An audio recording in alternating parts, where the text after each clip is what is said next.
चलिए शुभ समाचार में सबसे पहले हम आपको दिखाते हैं माघ की उत्सवी उड़ान। प्रयागराज में संगम किनारे साधु संतों का जमावड़ा लगा है। इस बार पहली बार माघ मेले में वैष्णव अखाड़े का राजसी ठाट बाट के साथ भव्य अमृत स्नान होगा। वैष्णव संप्रदाय के ये 3 अखाड़े हैं जिनसे जुड़े सैकड़ों साधु संत और महंत अमृत स्नान करेंगे। वहीं पूरे देश में अभी से मकर संक्रांति की रौनक दिखाई दे रही है। उत्तरायण पर्व में पतंग उड़ाने की परंपरा है, लिहाजा देश भर में पतंगों के बाजार सज गए हैं। नर्मदा में स्टैचू ऑफ यूनिटी पर इंटरनेशनल काइट फेस्टिवल मनाया गया। उत्सव उमंग से जुड़ी तमाम तस्वीरें इस वक्त आपकी स्क्रीन पर। संगम नगरी से लेकर नर्मदा तक माघ का उत्सव आनंद आसमान छूता दिखाई दे रहा है।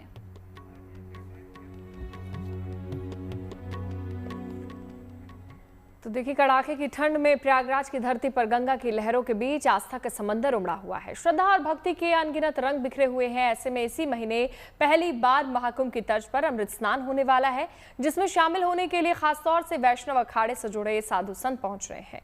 वहीं संस्कृति और परंपरा के इस माघ मेले में तप, साधना और संकल्प की भी एक से बढ़कर एक मिसाल पेश की जा रही है। तो चलिए आपको दिखाते हैं कैसे सनातनी संस्कृति और परंपरा की जड़ों को मजबूत बनाने में यहाँ आने वाले गृहस्थी और साधु संत अपनी भागीदारी दे रहे हैं।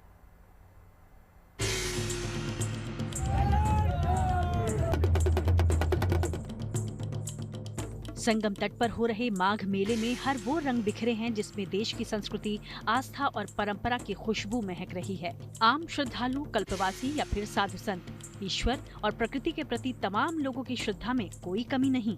इस बीच माघ मेला में होने वाले अमृत स्नान भी अपने आप में ऐतिहासिक होने वाला है, क्योंकि माघ मेले में ये पहली बार होगा जब गंगा, यमुना और अदृश्य सरस्वती के तट पर अमृत स्नान होगा। पहली बार माघ मेले में वैष्णव अखाड़ों का राजसी ठाट बाट के साथ भव्य अमृत स्नान होगा। वैष्णव संप्रदाय के ये 3 अखाड़े हैं जिनसे जुड़े सैकड़ों साधु संत अमृत स्नान का भागीदार बनेंगे।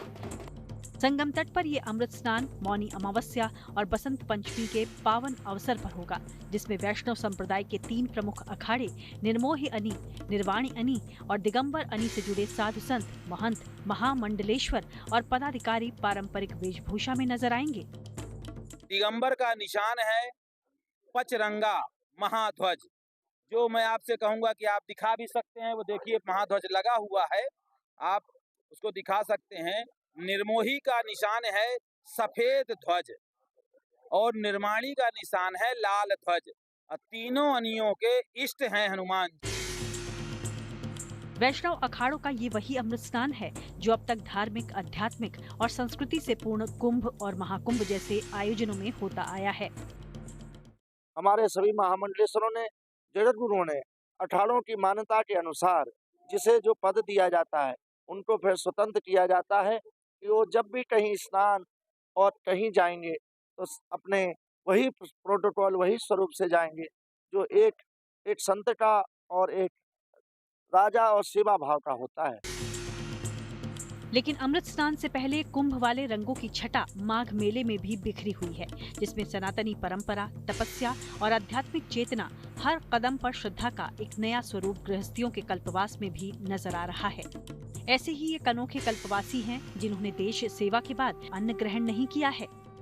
पहले देश की सेवा और अब भगवान हनुमान जी की सेवा। हमारे साथ एक ऐसे सेवादार हैं जो हनुमान जी के भक्त हैं और पिछले 20 साल से इन्होंने अन्न नहीं ग्रहण किया। यूपी के रायबरेली से ताल्लुक रखने वाले रंजीत सिंह ने साल 2006 से अन्न त्यागा हुआ है। भारतीय सेना से रिटायर्ड 59 साल के रंजीत सिंह का ईश्वर साधना में ऐसा मन लगा कि उनका ये कठोर संकल्प उन्हें पिछले 19 साल से फलाहार पर ही आत्मिक आनंद दे रहा है। बड़े बड़े संत लोग हैं, वो बोलते जो हम लोग कर देते हैं वो कोई आम जनता नहीं कर पाता। तो मैं बोला आप तो सिर्फ संत हैं, जो हम लोग आर्मी के एक हैं, देश के लिए सब कुछ, अपनी धरती के लिए प्राण दे रहे हैं, हम करेंगे, आप कभी नहीं कर पाएंगे। तो ऐसे करते करते हमारा भी दिमाग लग गया कि बाबा जी को मैं बोला, बाबा जी आप, अब लाज आपके ऊपर है, सब कुछ आपके ऊपर है। आपको मैं 18 साल से सेवा कर रहा हूँ, आपका भजन का, आपका नाम लेता हूँ, आपका गुणगान गाता हूँ कि आप ही सब कुछ हो। कभी लजीज खाना देखकर मुंह में पानी नहीं आया? और जब खाली टाइम होता तो राम राम लिखता हूँ। कुछ ऐसा ही मजबूत संकल्प सोनभद्र के मारकुंडी से आए अमरजीत योगी भी लिए हुए हैं, जो माघ मेला में अनाज वाले बाबा के नाम से मशहूर हैं। इन्होंने अपने सिर पर जौ उगाया हुआ है। महाराज हैं और यहाँ अपने सर पे इन्होंने तमाम अनाज उगाए हैं और लोगों को प्रसाद में भी यहाँ अनाज देते हैं। इनका कहना है कि इस तरह से, और इन्होंने ये अखंड ज्योति भी जला रखी है। यहाँ पर लोग आते हैं, लोग इनको देखते हैं और इनका कहना है कि बस देश में हरियाली रहे और इस तरह से हरियाली का संदेश दे करके अपने सर में तमाम तरीके के जो अनाज। तो हमारा सरकार क्या बांटेगा? किसान अगर विश्व में हरियर नहीं रखेंगे तो अनाज होवे नहीं करे तो सरकार महीना में 2 बार क्या बांटेगा? फिलहाल तो माघ मेले की ये विशिष्ट परंपरा ही है, जिसके तहत कल्पवासी संगम तट पर रहकर संयमित जीवन बिता रहे हैं, जहां साधु संत कथावाचन, ईश्वर भजन और सत्संग कर जीवन मूल्यों की सीख दे रहे हैं। प्रयागराज से आनंद राज और पंकज श्रीवास्तव के साथ bureau report, good news today. Magh Mela, जिसे मिनी कुंभ भी कहा जाता है, यहाँ त्रिवेणी संगम पर गंगा, यमुना और अदृश्य सरस्वती का मिलन होता है। इसलिए माघ मेले में स्नान दान के लिए श्रद्धालु पहुंचते हैं। उनके लिए सभी जरूरी सुविधाएं यहाँ दिखेंगी। सबसे बड़ा आश्रय स्थल भी माघ मेले में ही बनाया गया है, जिसमें एक साथ 500 लोग ठहर सकते हैं।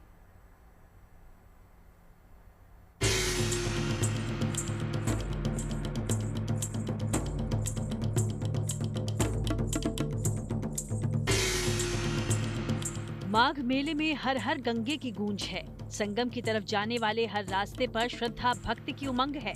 माघ मेला सिर्फ एक धार्मिक आयोजन भर नहीं है, बल्कि एक आध्यात्मिक यात्रा है, जहां लाखों श्रद्धालु आत्मशुद्धि, पाप मुक्ति और मोक्ष की ओर बढ़ते हैं।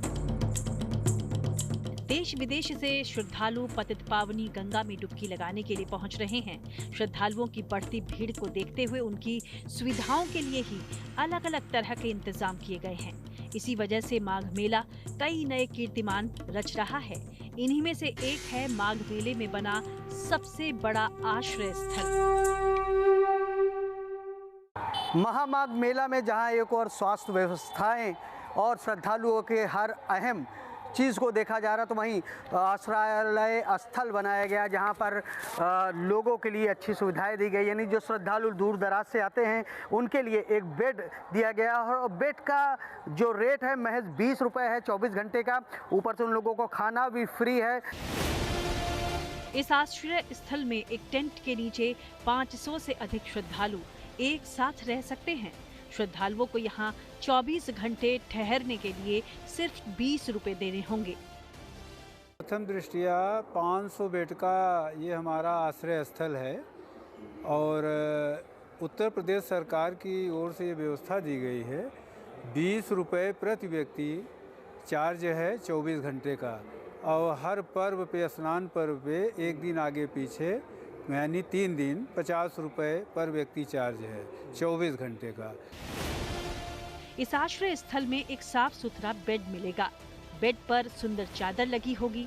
तकिया और ठंड से बचाव के लिए कंबल भी दिया जा रहा है। इतना ही नहीं, श्रद्धालुओं को गर्म पानी की भी सुविधा है।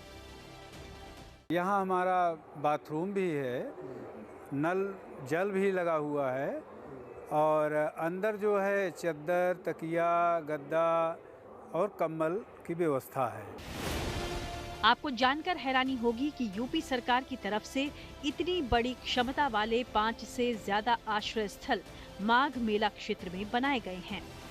बहुत ही सुटेबल जगह बना है, संगम तट पर है और आने के लिए आप हनुमान मंदिर जी से चलेंगे आगे तो बाईं ओर मुड़ेंगे और सीधे अक्षयवट मार्ग होते हुए आप यहाँ संगम तट पे ढलान पे जैसे ही उतरेंगे तो बाईं तरफ उत्तर दिशा में ये जन आश्रय स्थल सरकार की व्यवस्था है।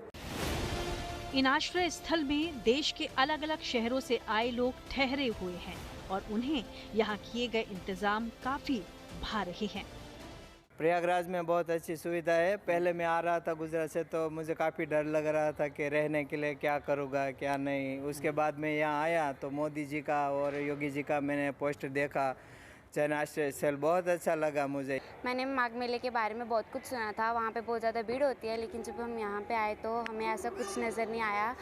यहाँ पे कोई भीड़ नहीं थी और हम अच्छी तरह से स्नान करके घूम भी गए और हमें यहाँ पे बहुत अच्छा लगा।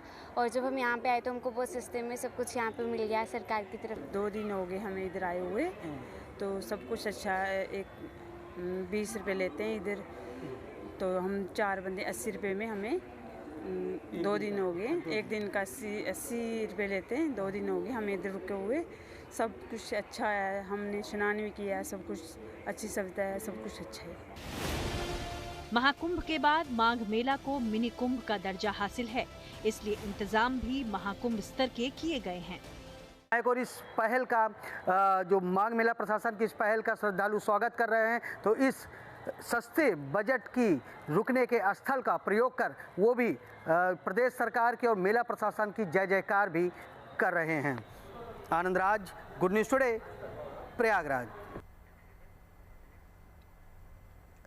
माघ का महीना अपने साथ खुशियों की सौगात लेकर आता है और इस महीने में स्नान, दान, तप और भगवान विष्णु की पूजा का विशेष महत्व है, जिससे सुख, समृद्धि और मोक्ष मिलता है। साथ ही इस महीने में मकर संक्रांति भी आती है।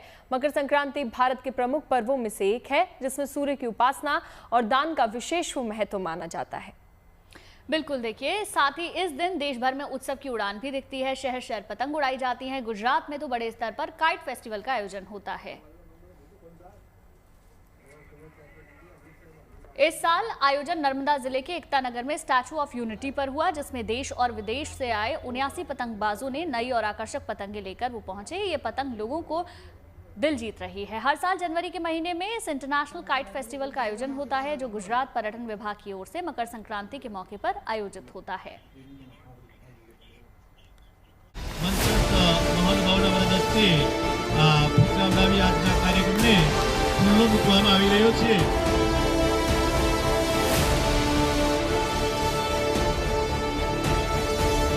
नर्मदा नदी का किनारा, जहां दुनिया की सबसे ऊंची प्रतिमा स्टैचू ऑफ यूनिटी मौजूद है।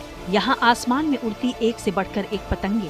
किसी का डिजाइन अनोखा है तो किसी का रंग शानदार है और किसी का आकार जोरदार है। ये तस्वीरें आई हैं इंटरनेशनल काइट फेस्टिवल से, जिसका आयोजन नर्मदा जिले के एकता नगर में स्टैचू ऑफ यूनिटी पर बड़ी धूमधाम से किया गया है। 13 जितने देश के पतंगबाज यहाँ पे आए हैं और बड़ी संख्या में यहाँ पे स्टैच्यू ऑफ यूनिटी और सरदार सरोवर नर्मदा डैम के पास पतंग उड़ाई है। देखिए, मैं पतंगे कोई भी उड़ाऊं, मेन पतंग जो होती है वो मेरी भारत की पतंग है। देखिए, मैं भारतवासी हूँ और भारत को रिप्रेजेंट करता हूँ। आपने आज मेरे कॉस्ट्यूम भी देखे होंगे। हम लोग इस समय लोहड़ी का फेस्टिवल मना रहे हैं पंजाब में, और हमारे मकर संक्रांति जैसे यहाँ है, वहाँ बसंत पंचमी भी आता है, लोहड़ी भी आता है। तो वो येलो कलर को प्रतीक है। हम जब भी काइट उड़ाते हैं, हम भारत की पतंग उड़ाते हैं, क्योंकि हम भारत को रिप्रेजेंट करते हैं। हर साल जनवरी के महीने में इस इंटरनेशनल काइट फेस्टिवल का आयोजन होता है, जो गुजरात पर्यटन विभाग की ओर से मकर संक्रांति के अवसर पर आयोजित किया जाता है। लिहाजा इस बार भी बड़े ही धूमधाम से पतंगों के इस मेले की शुरुआत हुई, जिसमें देश और दुनिया भर से 79 पेशेवर पतंगबाज अपनी नई और आकर्षक पतंगे लेकर पहुंचे हैं। इन पेशेवर पतंगबाजों ने जब तितली, ड्रैगन, व्हेल और शार्क बलून जैसी अनोखी पतंगों के साथ साथ पारंपरिक पतंगे उड़ाई, तो पूरा आसमान रंगीन हो उठा। The most beautiful kite festival I've ever been to. It's only day 2 and we're just so impressed. We had a big welcome. This kite is about unity and global connectedness.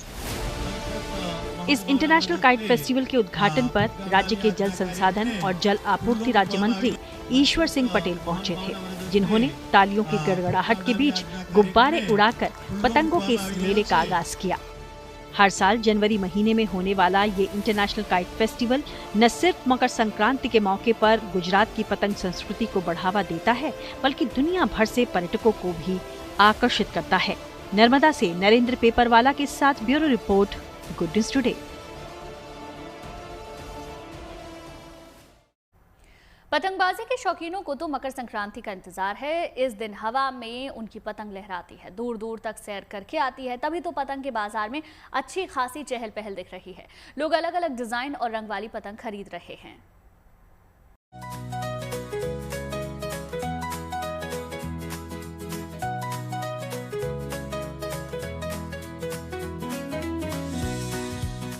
Makar Sankranti पर आसमान रंग बिरंगी पतंगों से रंग जाता है, इसलिए मकर संक्रांति को पतंगों का उत्सव भी कहा जाता है। अब पतंग उत्सव इतना फेमस हो चुका है कि विदेश से भी पतंगबाज भारत पहुंचते हैं और अपना हुनर दिखाते हैं। पतंग के बाजारों की रौनक बता रही है कि एक बार फिर जादुई आसमान दिखेगा और इसके लिए अहमदाबाद की गलियों में पतंगों का बाजार सज चुका है। 14 और 15 जनवरी के दिन मकर संक्रांति मनाई जाती है और इस दिन आसमान में रंग बिरंगी पतंग लोग उड़ाते हैं और उत्तरायण का त्योहार मनाते हैं। मेरे पीछे की तरफ की आसपास की जो तस्वीरें आप देख पा रहे हैं, ये कालूपुर में स्थित दुकान की तस्वीर है जहां पे पतंग बनाए जाते हैं और पतंग बेचे भी जाते हैं। उत्तरायण जैसे ही करीब आती है, दिसंबर खत्म होता है, जो गुजरात के अलग अलग शहर है उसमें जो बच्चे होते हैं वो पतंग उड़ाने की शुरुआत कर देते हैं और उत्तरायण करीब आते ही शनि रवि की छुट्टियों में तो आसमान रंग बिरंगी पतंगों से भर जाता है। अहमदाबाद के बाजारों में एक से बढ़कर एक पतंगे हैं। ऑपरेशन सिंदूर की थीम वाली पतंगे शौर्य का गान कर रही हैं, जबकि फिल्मी सितारों की तस्वीरें वाली पतंगे फिजा में खुशनुमा एहसास घोल दे रही हैं। पतंग की इतनी डिमांड है यहाँ पर अभी हाल में जबरदस्त, और इस साल जो ऑपरेशन सिंदूर हुआ था उसमें सिंदूर वाली पतंग लोग इतनी मांग रहे हैं, उसकी डिमांड बहुत बढ़ गई है भाई साहब।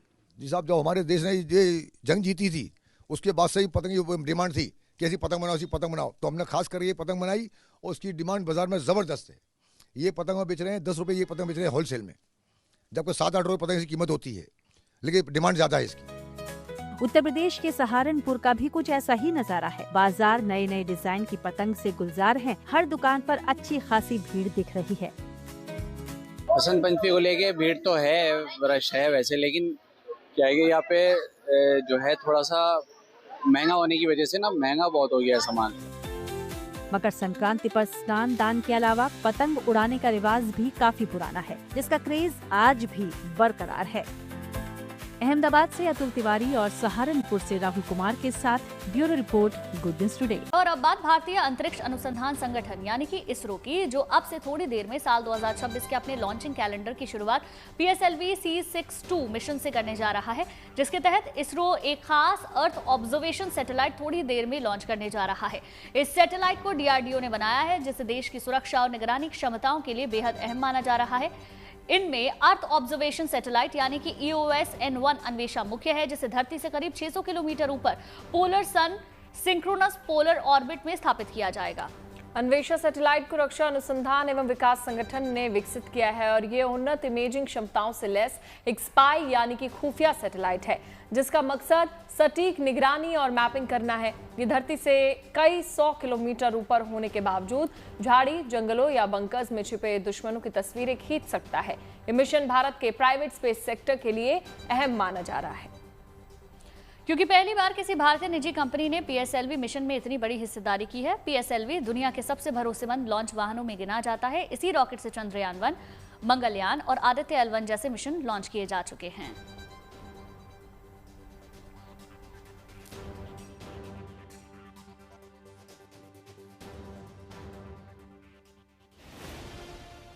बस चंद पलों का और इंतजार। इसरो साल का पहला मिशन लॉन्च करने जा रहा है, जिसका काउंटडाउन चल रहा है, जिसके मुताबिक सुबह 10:18 पर सतीश धवन अंतरिक्ष केंद्र के पहले लॉन्च पैड से PSLV C62 रॉकेट अंतरिक्ष के लिए उड़ान भरेगा। 260 टन वजनी ये रॉकेट एक अर्थ ऑब्जर्वेशन सैटेलाइट के साथ कुल 14 अन्य उपग्रहों को पृथ्वी की कक्षा में स्थापित करेगा। इसरो के इस मिशन में सबसे अहम है ये अर्थ ऑब्जर्वेशन सैटेलाइट, जिसे अन्वेषा नाम दिया गया है।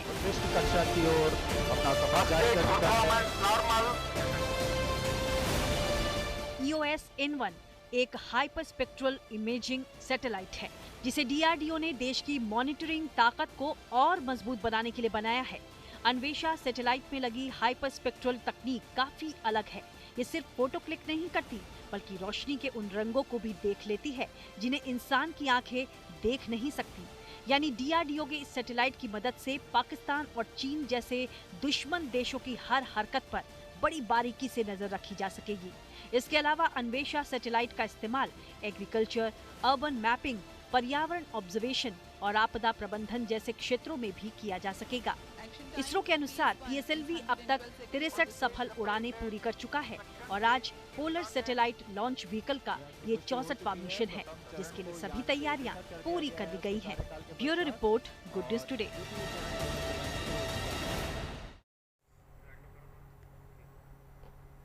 तो देखिए, अब से थोड़ी ही देर में साल 2026 के अपने लॉन्चिंग कैलेंडर की शुरुआत PSLV C62 मिशन से करने जा रहा है, जिसके तहत इसरो एक खास अर्थ ऑब्जर्वेशन सैटेलाइट थोड़ी ही देर में लॉन्च करने जा रहा है। कुछ वक्त बचा है और इस सैटेलाइट को DRDO ने बनाया है, जिसे देश की सुरक्षा और निगरानी क्षमताओं के लिए बेहद अहम माना जा रहा है। देखिए, इसमें अर्थ ऑब्जर्वेशन सैटेलाइट यानी कि EOS N1 अन्वेषा मुख्य है, जिसे धरती से करीब 600 किलोमीटर ऊपर पोलर सन सिंक्रोनस पोलर ऑर्बिट में स्थापित किया जाएगा। कुछ ही देर बाद लॉन्चिंग होनी है। काउंटडाउन लगातार जारी है। 38 मिनट का वक्त बचा है। अन्वेषा सैटेलाइट को रक्षा अनुसंधान और विकास संगठन के लिए विकसित किया है।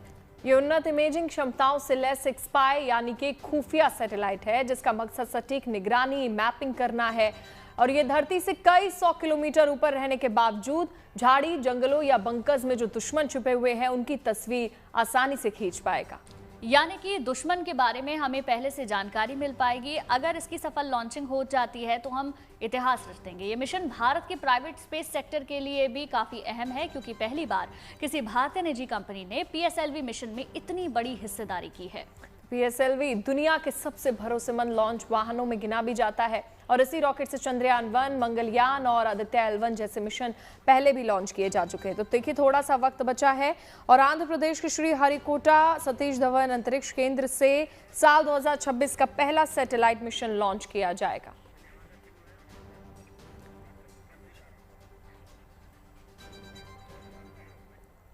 हमारे सहयोगी शिबू ज्यादा जानकारी के लिए हमारे साथ जुड़ गए। शिबू, देखिए, कुछ वक्त बचा है, ऐसे में इस पूरी कैसी तैयारी वहां पर हो रखी है उड़ान भरने के लिए? 15 से ज्यादा सैटेलाइट भेजी जाएंगी। देखिए, लगभग सारी तैयारियां जो इस मिशन के लिए है वो कंप्लीट कर ली गई हैं। PSLV C62 जो इंडिया का पहला 2026 का लॉन्च है वो काफी महत्वपूर्ण है कई आयामों से। इसरो इस एक लॉन्च में लगभग 16 सैटेलाइट्स को लॉन्च कर रहा है। एक प्राइमरी सैटेलाइट है जिसका नाम है अन्वेषा, जिसे defence research development organisation DRDO ने बनाया है। ये एक मिलिट्री का सैटेलाइट है जिसको एग्रीकल्चर के लिए, फॉरेस्ट्री के लिए, डिजास्टर रिलीफ के लिए भी इस्तेमाल किया जाएगा। जो बड़ी इसकी चीज है, जो जैसे हमने ऑपरेशन सिंदूर के दौरान देखा कैसे इसरो के सैटेलाइट लगातार काम कर रहे थे अपडेट्स देने के लिए, तो ये जो नया सैटेलाइट अन्वेषा जिसका नाम है, जिसे लॉन्च किया जा रहा है आज, वो भी इस पूरे कॉन्स्टलेशन में शामिल होगा और आने वाले समय में भारत के डिफेंस को और मजबूत करेगा। इसके अलावा लगभग 15 सैटेलाइट्स लॉन्च किए जा रहे हैं, जिसमें Indian startups Dhruva space, orbit 8 के सैटेलाइट्स हैं। इनके अलावा ब्राजील, UK, ब्रिटेन, नेपाल, इन देशों के सैटेलाइट्स को भी इसरो एक साथ लॉन्च कर रहा है। तो जो देखा जाए तो ये एक बड़ा लॉन्च इसलिए भी है क्योंकि इसमें न सिर्फ भारत के सैटेलाइट्स को लॉन्च किया जा रहा है, बल्कि दुनिया भर के सैटेलाइट्स को लॉन्च किया जा रहा है। तो इसरो अपने आप को एक स्टैब्लिश कर रहा है कि हम बड़े मार्केट्स को कैप्चर कर सकते हैं, बड़े दूसरे देशों के सैटेलाइट्स को भी लॉन्च कर सकते हैं। इस मायनों में काफी महत्वपूर्ण है। बिल्कुल बिल्कुल शिबू, अब लॉन्चिंग कुछ ही वक्त बचा हुआ है। बहुत बहुत शुक्रिया आपका तमाम जानकारी देने के लिए। चलिए, अब बात मौसम की कर लेते हैं। उत्तर भारत में ठंड बढ़ गई है। दिल्ली में तापमान 3 डिग्री के नीचे आ गया है। आयानगर में पिछले 24 घंटे में न्यूनतम तापमान 2.9 डिग्री दर्ज किया गया, जो उधर चंडीगढ़ पंजाब में काफी नीचे आ चुका है। इस बीच हरियाणा के करनाल में लोग ठंड के बीच अलाव का सहारा लेते नजर आए, यानी पूरे उत्तर भारत में कड़ाके की सर्दी है।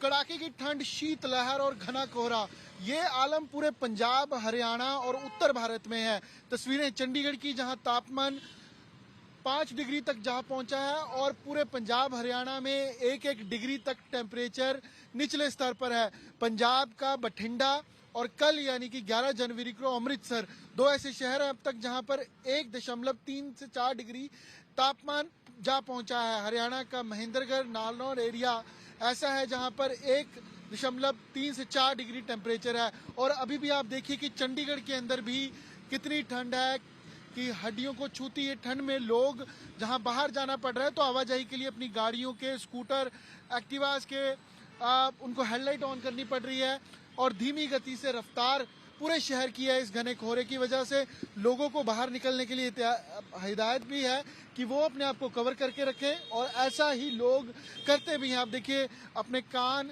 सिर, आंखों को और बचाने के लिए, ठंड से बचने के लिए पूरा अपने आप को मफलर के जरिए, जैकेट्स के जरिए, हाथों में ग्लव्स, तो ऐसी कड़ाके की ठंड में लोग अपने आप को बचाकर निकल रहे हैं। और सुबह के समय क्योंकि गर्म चाय हो या आग से के जरिए अपने आप को लोग इस ठंड से बचा रहे हैं। लेकिन आने वाले दिनों में तापमान कहीं ना कहीं और ऐसे रंग दिखाएगा, क्योंकि मौसम विभाग के हिसाब से गहने कोहरे का 11 से 12 जनवरी का 2 दिन का ऑरेंज और येलो अलर्ट था। अगले दिनों में भी इस अलर्ट के चलते लोगों को हिदायत है कि वो बच के रहें, और साथ साथ इस कड़ाके की ठंड में लोगों की ठिठुरन और साथ साथ लोगों की चिंता जरूर बढ़ी है। कैमरा पर्सन गिरीश साथ अमन भारद्वाज, चंडीगढ़। उत्तर भारत के ज्यादातर राज्यों में ठंड कड़ाके की पड़ रही है, लेकिन राहत की खबर यह है कि आज सुबह धूप ने थोड़ी राहत दी। दिन में धूप निकलने से अधिकतम और न्यूनतम तापमान में काफी फर्क आया है। हालांकि मौसम विभाग के मुताबिक ये राहत ज्यादा समय तक नहीं है। कोहरे और गलन का सिलसिला फिर से शुरू होने का पूर्वानुमान है। लखनऊ में रात का न्यूनतम तापमान 6 से 7 डिग्री के बीच रिकॉर्ड किया गया, जबकि मेरठ में 4 और बहराइच में 4.5 के साथ सबसे ठंडे जिले हैं। इसका अंदाजा लगाया जा सकता है आने वाले कुछ दिन कड़ाके की ठंड पड़ने वाली है।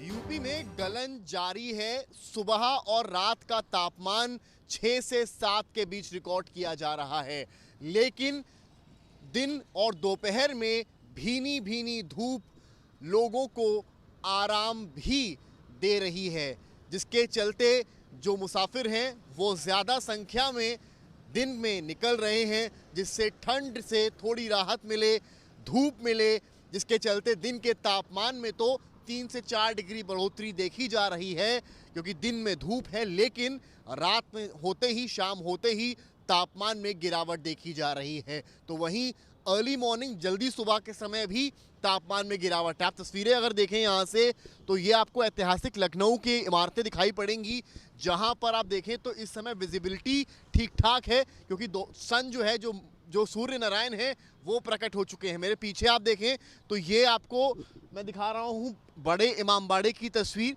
जिसे भूल भुलैया भी कहते हैं। यहाँ भी देखिए सूर्य प्रकट हुए हैं। धुंध है हल्की हल्की, लेकिन धुंध उतनी, मेरे पीछे जो रोड है उतनी धुंध नहीं है जिसमें किसी को चलने में दिक्कत हो। लेकिन रात होते ही यहाँ मुसीबत इसलिए होती है क्योंकि धुंध बढ़ती है, और मौसम विभाग की माने तो तापमान में गिरावट देखी जाएगी। ये जो धूप इसलिए दिखाई पड़ रही है क्योंकि हरियाणा के ऊपर जिस तरीके से चक्रवात था उसके चलते कोहरा हट गया, लेकिन अब जो धुंध है वो भी बढ़ेगी, तापमान में भी गिरावट होगी और ठंड बढ़ने की आशंका है। मेरठ 4 डिग्री और बहराइच 4.5 डिग्री के साथ प्रदेश के सबसे ठंडे जिलों में रिकॉर्ड किया गया है। तो वहीं मौसम विभाग ने आने वाले दिनों में यूपी में शीतलहर की चेतावनी तो दी है। मकर संक्रांति के बाद तापमान में अच्छी खासी गिरावट भी देखी जाएगी। कैमरामैन गौरव गुप्ता के साथ समर्थ श्रीवास्तव, लखनऊ। तो देखिए, धर्म नगरी हरिद्वार घने कोहरे की सफेद चादर में लिपटी नजर आ रही है। मंदिरों और गंगा घाटों के करीब ठंड से लोग ठिठुरे हुए हैं, लेकिन ठंड कड़ाके की होने के बावजूद लोग स्नान के लिए पहुंच रहे हैं। कुछ लोग ठंड से बचने के लिए अलाव का सहारा भी ले रहे हैं। तो बढ़ते ठंड को देखते हुए अलर्ट भी जारी किया गया है। उत्तर भारत में मौसम का हाल देखिए, कड़ाके की ठंड पड़ रही है, विजिबिलिटी काफी कम हो गई है। वहीं दिल्ली में रविवार को सबसे ठंडा दिन भी रहा है, 3 डिग्री से नीचे पारा गिर गया। देखिए, देश ही नहीं विदेश में भी कड़ाके की ठंड पड़ रही है। न्यूयॉर्क से लेकर लंदन, पेरिस और मॉस्को तक बर्फ ही बर्फ है। इस बर्फ का लुत्फ उठाने के लिए भारी संख्या में सैलानी बर्फ वाले इलाकों का रुख कर रहे हैं। हालात ये हैं कि इस वीकेंड पर भारी संख्या में सैलानियों ने पहाड़ों का रुख किया। आंकड़ों की अगर बात करें तो इस वीकेंड पर 50,000 से ज्यादा सैलानी मनाली पहुंचे और बर्फबारी का लुत्फ उठाया। देखिए, पुंछ, मनाली और की ये तस्वीरें हम आपको दिखा रहे हैं। प्लान तो यही है, बस स्नोफॉल में अपना एंजॉय करते हैं, इतनी दूर से आए घूमने के लिए, पहले कश्मीर गए वहाँ नहीं मिली, अब यहाँ इसी वजह से आए थे। मजेदार माहौल बना हुआ है और दोस्तों जिस तरीके से यहाँ ठंड पड़ रही है, ठंड का एक बड़ा ही अलग मजा आता है। लोग बर्फ देखने के लिए यहाँ तक पहुँचते हैं। मैं कहता हूँ अपना समय निकाल के, कीमती समय निकाल कर आप मनाली जरूर पहुंचिए दोस्तों। ऐसी खासियत जगह पे आपको मौका नहीं मिलेगा फिर आने का। कहते हैं हम नहीं है तख्तोताज के मोहताज, चेहरे की मुस्कुराहट से दिलों पे राज करते हैं और इसी राज की लिए मस्ती करने के लिए हम लोग मनाली पहुंचे हैं। हम यही वो देंगे कि हाँ बहुत अच्छा है, आना चाहिए नॉर्मली मतलब। चलिए अब आपको लिए चलते हैं श्रीनगर। वहां भी कड़ाके की ठंड पड़ रही है। तापमान -4 डिग्री सेल्सियस तक लुढ़क भी चुका है। श्रीनगर की तस्वीरें आप देखिए। श्रीनगर में कड़ाके की ठंड पड़ रही है। कश्मीर में कड़ाके की ठंड से फिलहाल कोई राहत नहीं मिल रही है।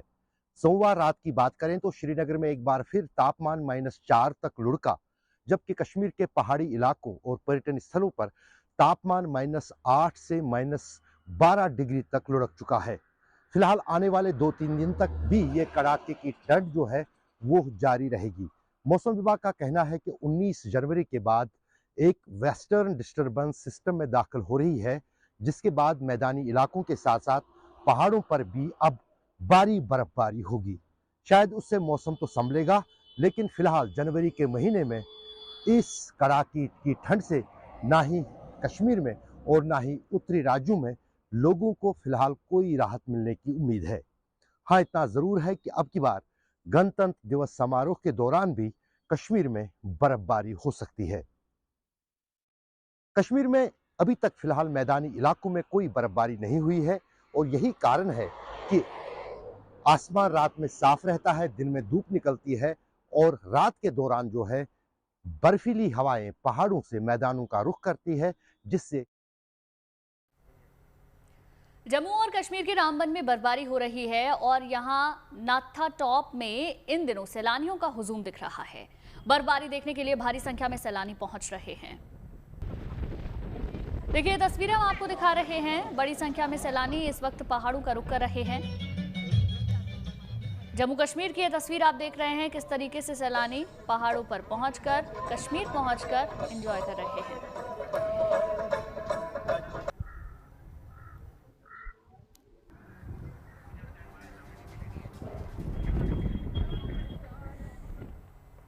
अब आपको लेकर चलते हैं राजधानी दिल्ली, जहां कर्तव्य पथ पर गणतंत्र दिवस परेड रिहर्सल जारी है। पिछले 1 महीने से हर रोज कड़ाके की ठंड में जाबाज रिहर्सल कर रहे हैं। देखिए कर्तव्य पथ पर रिहर्सल की ये तस्वीरें आप देख रहे हैं। एक तरफ दिल्ली में कड़ाके की ठंड, लेकिन दूसरी तरफ गणतंत्र दिवस की तैयारियां हमेशा की तरह वैसी ही चल रही हैं। कर्तव्य पथ पर रिहर्सल की तस्वीरें आप देख रहे हैं। ठंड में कितने हौसले बुलंद हैं, ये तस्वीरें साफ बयां कर रही हैं। कड़ाके की ठंड में जाबाज रिहर्सल कर रहे हैं और पिछले 1 महीने से हर रोज ऐसे ही रिहर्सल किया जा रहा है। गणतंत्र दिवस परेड रिहर्सल अभी भी जारी है। कुछ ही दिन का वक्त बचा है गणतंत्र दिवस में और इसी बीच इससे पहले कर्तव्य पथ पर रिहर्सल किया जा रहा है। ये रिहर्सल की तस्वीरें आप देख रहे हैं। तैयारियां पूरी हो चुकी हैं। वहीं दिल्ली में ठंड लगातार बढ़ रही है और आने वाले दिनों में भी मौसम विभाग द्वारा चेतावनी जारी की गई है कि 2 डिग्री से भी कम तापमान पहुंच सकता है। हालांकि दिल्ली में सबसे ठंडा दिन भी रह चुका है। जो अभी हाल ही में रविवार गया, वो दिल्ली में सबसे ठंडा दिन माना जा रहा है। 3 डिग्री तक पारा लुढ़क चुका है। दिल्ली में विजिबिलिटी सुबह सवेरे बेहद ही कम नजर आ रही है, जिसकी वजह से ट्रैफिक रफ्तार भी धीमी हो गई है। लेकिन ये तस्वीरें जो हौसला ठंड में बुलंद जाबाजों का नजर आ रहा है, वो गणतंत्र दिवस परेड की तैयारी को लेकर रिहर्सल उसी तरीके से चल रही है और कुछ दिन का वक्त बचा है गणतंत्र दिवस में। पिछले 1 महीने से हर रोज कड़ाके की ठंड में ये रिहर्सल चल रहा है।